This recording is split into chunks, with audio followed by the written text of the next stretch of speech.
everybody. We are at Shop Talk.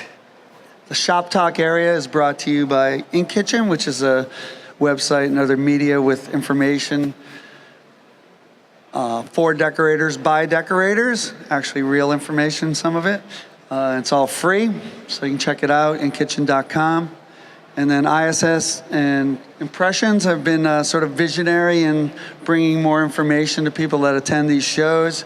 If you got feedback about the kind of speakers you want to hear, talk to me, talk to Pam, talk to Tom Davenport, wherever he is, and we put this together. I want to thank our sponsors who are Haynes, Champion, Alternative, Her Solutions, and ThreadX. We've got a list of all the sponsors we have back there. Our sponsors are all actually companies that we use at my shop and Tom's shop. We have Maria Vega here. We're really happy about that. She is the president, CEO, owner, chief bottle washer, all that. Tailgate Printing, printing many hundreds of thousands of shirts every month in this area, actually. So I'm going to ask a question first. How many people want to hear this in Spanish? Is there anyone that wants to hear things in Spanish? Or not seeing that, then if somebody's more comfortable with Spanish, Maria will answer questions afterwards. She's going to stick around, and we're kind of happy to have a bilingual speaker for once. Not like, nobody walking around here speaks Spanish, right? So with no further ado, here's Maria Vega, and she's going to talk today about the thing that we all love, dye migration. Okay, well, thank you so much for the introduction. Again, my name is Maria Vega, and I don't know if I know some of you out here, but for those who do know who I am, my factory is right here located in Orange County.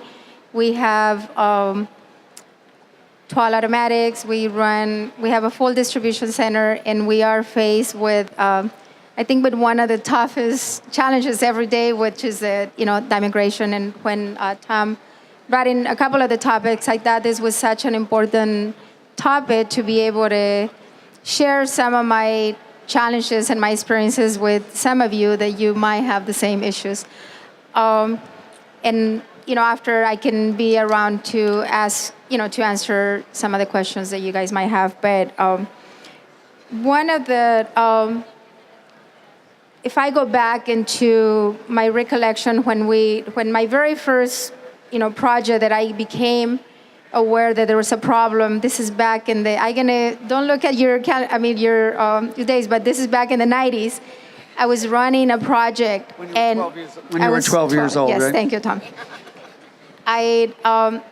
We were presented with this one project, and I was so excited when they brought in the order to me because it was like 60,000 t-shirts, and they happened to be two colors, a blue one and a red. And I said, awesome. It was a 4th of July program that we were going to be running.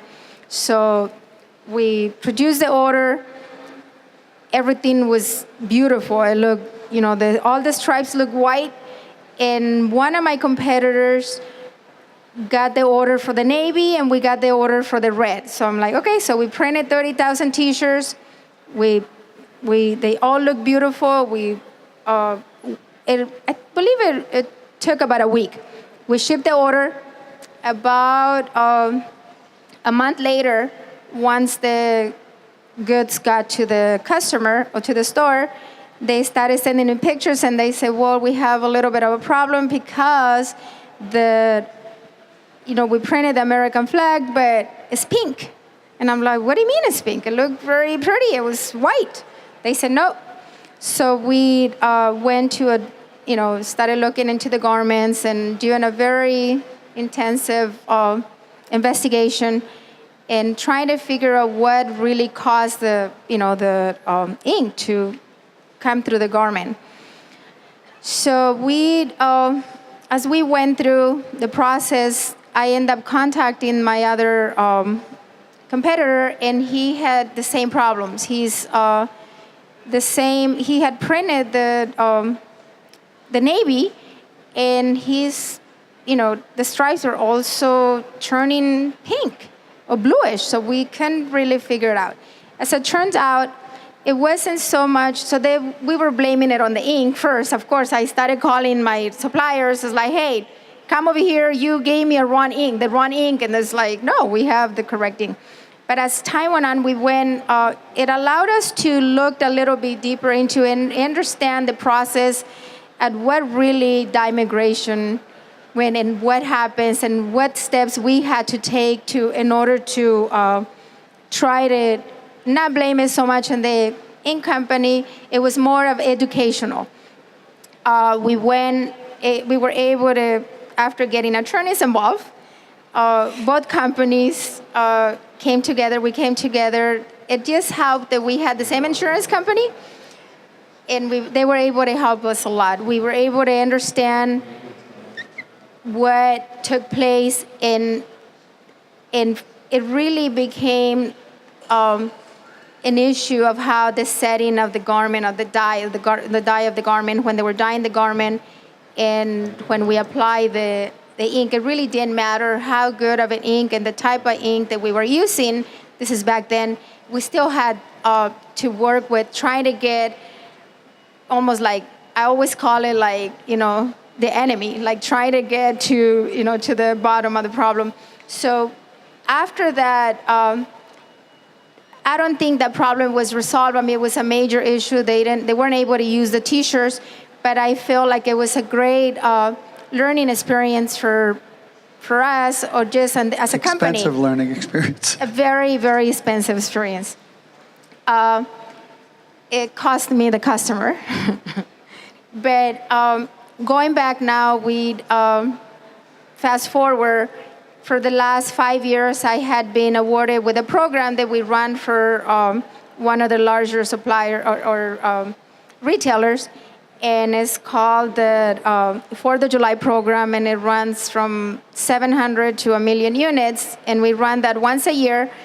And I brought in some of the shirts that we print, and every year has been a challenge. And I gotta say, last year was kind of the first year that we were able to accomplish and we're able to find, partnering up with some of the ink suppliers that we use. And it's a combination. I can't say that it's only one ink company, because we use a little bit from, Rutland, we use a little bit from Image. So we use a combination in order to be able to have a good result. So we went from having problems like this to this was printed last year, and still, and this is one of the toughest projects that we had to deal with, because this is a burnout. After we finished the programs, the whole factory, there's red flares of fabric and blue everywhere throughout the entire company, but somehow we have been able to stop the problem. And I gotta say, it has a lot to do with starting with, on the beginning, like I go and I work with my suppliers, I call them, they come and they work with me.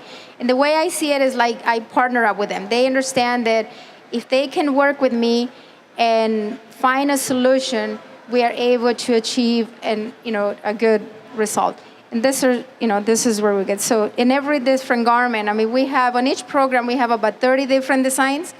And it goes from they only do very few white T-shirts. A lot of it is red, blue, and, navy. So those are some of the, main challenges. And I don't know if you guys have any issues or if you guys have any questions. You had a shirt you were working on today, right? Yes. To show how torturous this can be, right?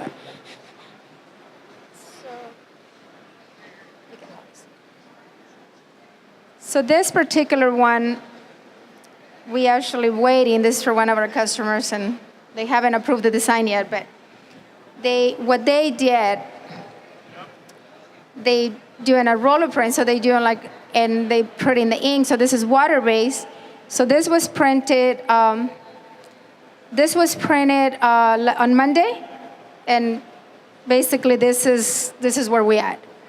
So now we're trying a different type of ink, and we printed this on the 15th at 6 a.m. So we document, and we're just waiting to see how many days it's going to take. Is it going to hold? Is it, how bad is it going to be? And this is already using the type of ink that I show you guys first on the red one, that is still holding really good on the white, but now you can see that it's a different garment. And so now we're dealing with two different things. This is not just the t-shirt, because this is 100% cotton. But now they use a water-based pigment here. And I think that's because we don't have a problem here, but we have a problem where the water-based. So those are some of the challenges that we are, I'm sure we'll be able to figure it out, but still. So it's very current, it's happening, and this is where we at. It's plastisol. So the question was what kind of ink it was. It was plastisol. The ink is plastisol, yes. It will matter because I wouldn't be able to use the discharge because of the red in here. Because what they did, they put a pigment here. And if they want to have like the same consistency, it will give us a different result in here than it will on the red. So, yes.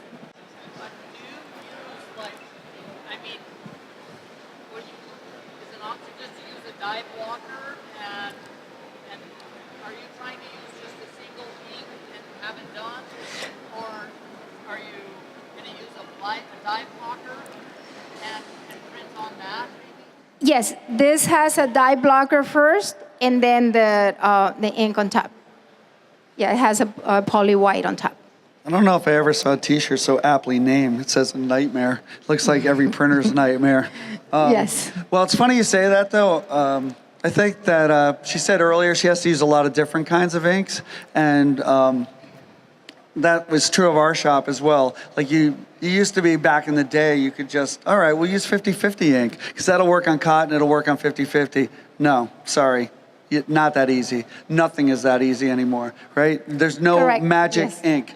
I mean, if you're on the forums on Facebook or wherever, everybody's like, "Oh, I use this. It works for everything." No, it doesn't.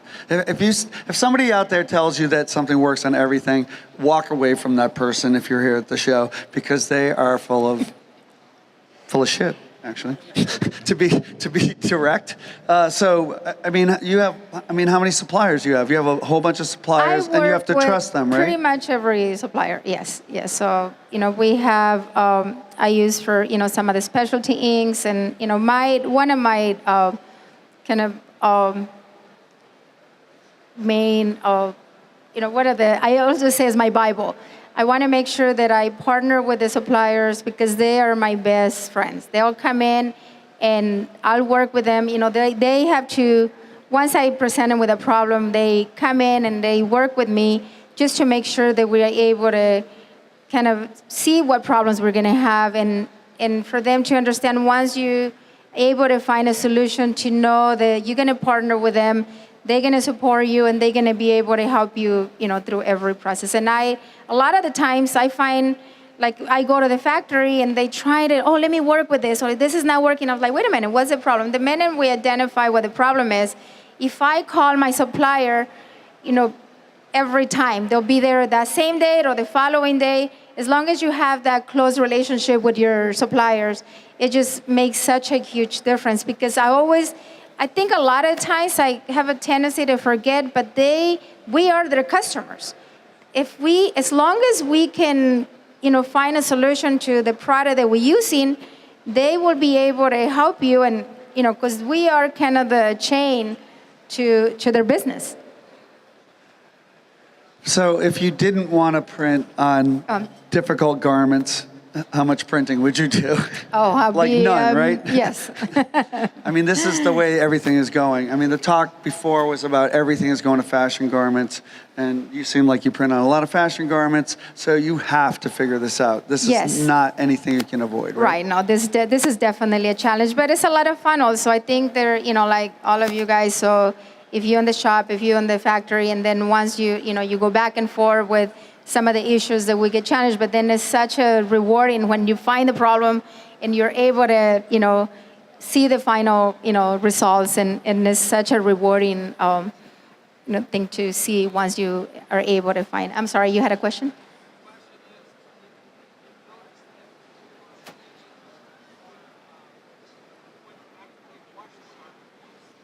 The question is there more bleeding after washing? Yes, yeah, and that is something that we do also when we do it. When we doing the testing, we print it, we wash it, and we leave some without the wash and some of them with the wash just to see what kind of a reaction it's going to take. Always wash your garments when that's something that we like religiously do. If we're doing something that we know it has the potential of, migrating, definitely do a wash. Hang a garment, and I don't want to give you guys all my secrets, but you're welcome to come by. But one of the things that we find that is very effective when we can't find a solution, we get racks and as soon as the garments are coming from the dryer, we put them in hangers and in a rack and let them, because a lot of the times it's not so much the ink, it's the heat. So when you printing, you stacking the garments and the one on the top looks beautiful, but the ones in the middle don't. So then the only way we have been able to avoid some of it is just hanging the garments, and it's a lot of more work, but it helps. So don't let them cool down, and then you can put them in dozens so you can ship them. But don't, if you just stacking them up, the ones in the middle, because the heat, what happens is, as the ink sits on the garment, and with the heat, it just keeps, reacting. Actually, there's another thing that can happen if you want more nightmares, which is that certain inks, maybe not the ones that Maria uses, but certain inks that have dye blocking agents have certain chemicals in them. So if you stack, particularly certain colors like greens, and you stack them up and they stay hot, the image, it was called ghosting, and talk about a scary damn ghost. It's the image from the shirt below it will come up on the shirt back of the shirt on top of it, especially in big piles of hot shirts. So that's another reason to have fans, or your Maria's solution sounds like it's to hang them up on hangers, like some kind of way to cool it down if you can afford a longer belt, etc. But something to do, because the heat will actually cause this ghosting, which is a nightmarish effect as well. Even putting a fan, right next to the where you're lining up the shirts if you have it on a rack, that also helps. But that is a true statement. We have gone through that process where the ghosting is the biggest nightmare that if you guys have experienced that. But it's like we printed an order and we started looking, and with that being said, that actually happened about 4 or 5 months ago. And what we found out that it wasn't so much the ink, it was a garment dye green T-shirt, and the dye was reacting with the ink. So with everything that it was printed on the left chest, it was on the back of the garment. Like I'm giving my customer a free impression. I'm like, wait, you're not gonna pay for that one, it's extra. But it was a big problem. That's the worst kind of ghosting. Actually, it'll go from the front of the garment to the back of the garment. So that's another nightmare. If any of you are not into screen printing, maybe we tell 2 or 3 more stories and you will never do it. But yes. But one of the other, which is related but maybe not related, I work very closely with my t-shirt suppliers as well. So if there's something that I'm going to be working with them, I want to understand and I want to find out what type of shirts I'm going to be dealing with. Sometimes we get, especially when we're doing black t-shirts, I can have 3 or 4 different dialogues on the same order. If you guys run larger runs, we have that issue where on one 230 pieces on the medium, they look beautiful, but the 400 on the large are migrating. It's like, why? So we look at the label. One was made in a different area, and it has a different lot. So that's usually a problem also. Some of them, it has a lot to do with the fabric. So there's so many different factors that we looked into once we start having a problem. Other questions?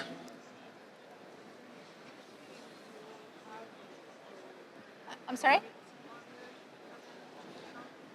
Are you saying you will have your garment supplier come into your shop, or Oh, do you absolutely, communicate all with the your time. garment? Yes.